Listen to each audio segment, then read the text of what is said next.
things I had mentioned earlier was the concept of sacrifice. And in Western culture, there's things like Lent, where you give up something. And I find that in a Western religion, now I'm no religious expert, but it seems to me that it's very individual. You don't see Western churches asking for groups to come in, whether it's singing, whether it's dancing, to say thank you to God, right? Whereas in Taiwan, it's much more of a community, it's much more of a festival type atmosphere to say thank you. Right. So just point that out. It's a big difference for us. Right. And even just you walk into a church back home, like people will go look at churches because they're beautiful, just like people go to temples here because they're beautiful. They're usually very quiet. You open the door, it's very quiet. You light a candle, it's dark. You don't make a lot of noise, but Taiwan temples are probably one of the biggest producers of noise. It is such a different culture. Yeah. Well, I agree. I mean, in Taiwanese culture, in terms of, the concept of sacrifice, like I said earlier, the common thing is that we want to make sure that gods are respected. And we can choose to do this individually on a personal level. Okay. I can dedicate fruits, food, or like even a little bit, something, or donation to the temple. But I would say a lot of Taiwanese people would prefer to do it, like you say, like hiring a puppet show group.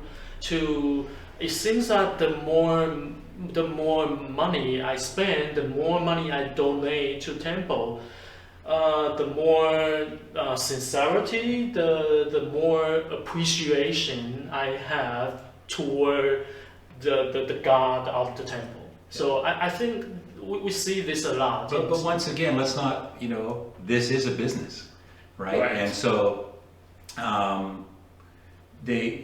by the temple, because it's mostly the temples that hire the puppet shows and not individuals sometimes, right, Roxy? There are individuals who can hire a puppet show. Yes. But generally it's the temple. So the temple looks good, right?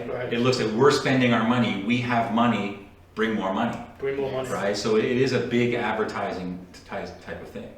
So Roxy, you just mentioned that sometimes individuals, they would, hire your family to put on a show for a temple. So usually, what kind of people would do that? Could you give us an example or two? Usually, it's mid-age or old people. Okay. Who are more like us, relatively more religious. Okay. Or I feel like all the people who don't have so much confidence, like they need something else to help them to feel more confidence that their wish is gonna come true, whether it's about their health or their family's health, or it could be their kids is going to have a very important examination. Right. So, like I did. That's how I got into Tsinghua University. I went to the temple and say, just give me a great college, and if I ever can make it, then I will come over here and put on a show.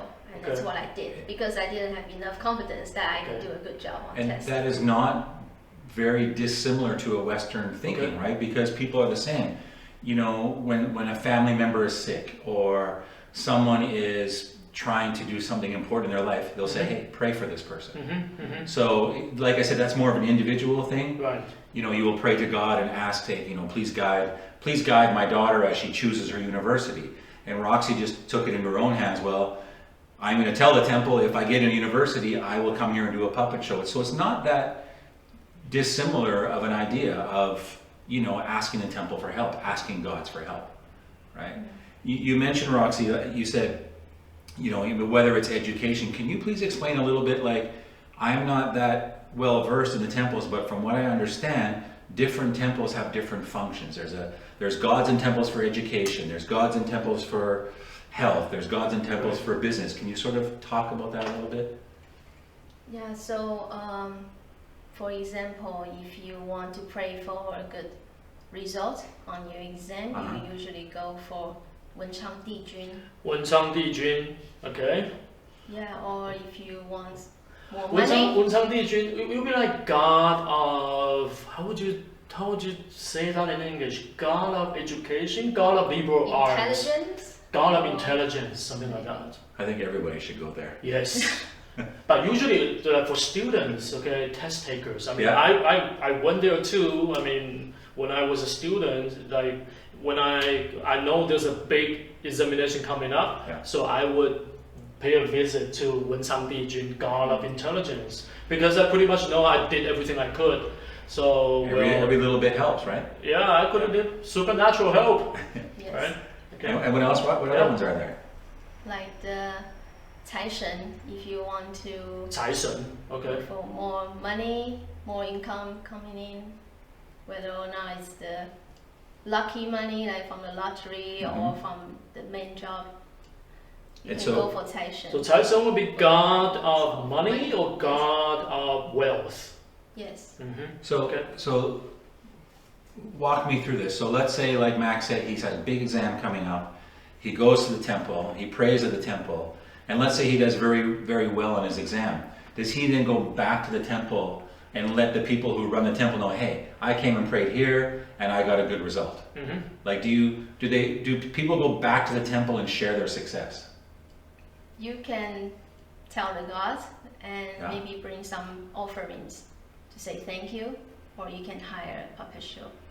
But I would assume that because there's people who run the temples, right, who look Yes. after the temples, who administer the temples, Yes. if they found out that, you know, a lot of students were getting high scores, then they would be the ones to call you and say, hey, our temple's doing really well. We want to thank the gods because we have this result and this result, and it keeps things going. Is that Yeah. kind of how it works? Yes.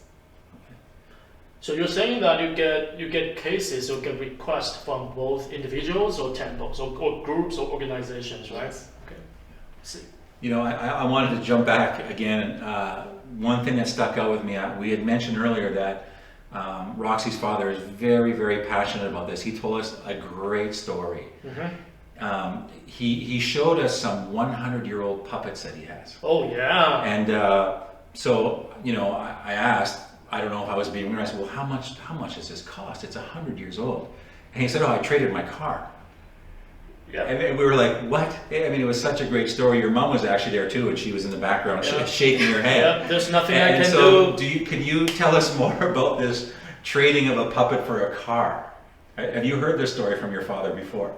Yes, I've heard of it. Although I didn't have conscience, I was not old enough to have the conscience to stop him. Otherwise, I So would you would have stopped him. Yes, definitely. Well, I think what he told us, Max, and you were there, was that he said, well, we had two cars. Right. We had a truck, and of course the truck was used for the puppet shows, Right. and we had the family car. Right. So of course I can get rid of the family car. I don't need the family car. I need the We truck for still the have a puppet car. show. Yeah, we still have So a he truck. traded the family car for you know, a puppet, and they had the truck. So he was happy. Right. Right. That's a really, really good story. And you know what? So when Roxy started talking about his puppet show collection, what he specifically mentioned that, well, what you see my collection here, okay? So the other people who have this set of collection will be at museums. Of similar quality. Similar quality by this particular wooden artist.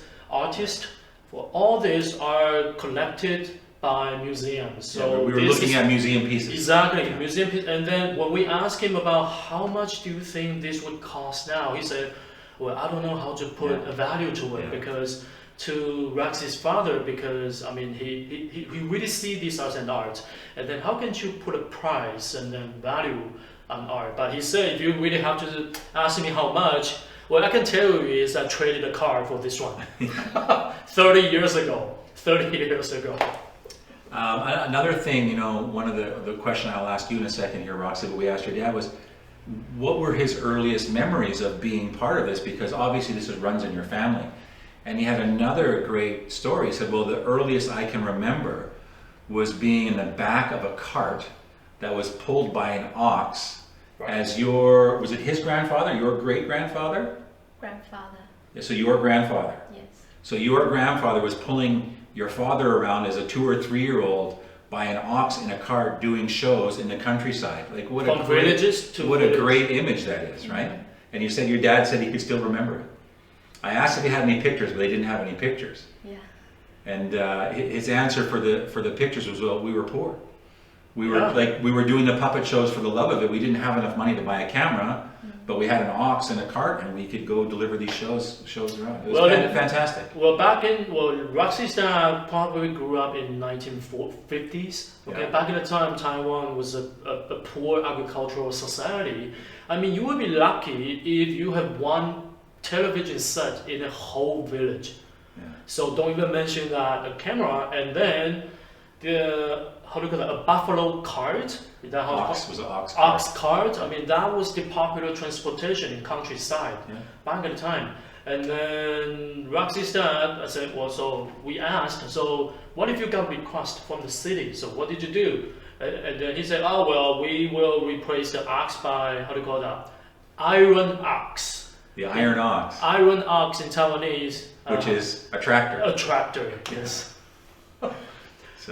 So I mean, so that means first generation is your grandfather, and second generation your dad. So you'll be the third generation of this puppet show group. yeah. So tell us when you decided to get involved. We heard your father's story, but we didn't really find out when did you start to get involved in these puppet shows. I didn't actually have choice. I had to help because puppet show has peak season and off season. Okay. And when it's peak season, you can't really have other people to hire because everyone is busy. Everyone in this industry is doing their own shows. So we have to help my family. I even had to take off sometimes from school just to go to help with the show. Which is also an honorable thing to do, just like your dad, right? Well, no, it is. You're taking time off of what you want to do to help your family, and that's great. Right? Yeah, and then I mean, we went to watch how to do this puppet show. I think it's in your blood. It's in your blood. You're just being humble, saying that you have no choice. I think it's in your gene.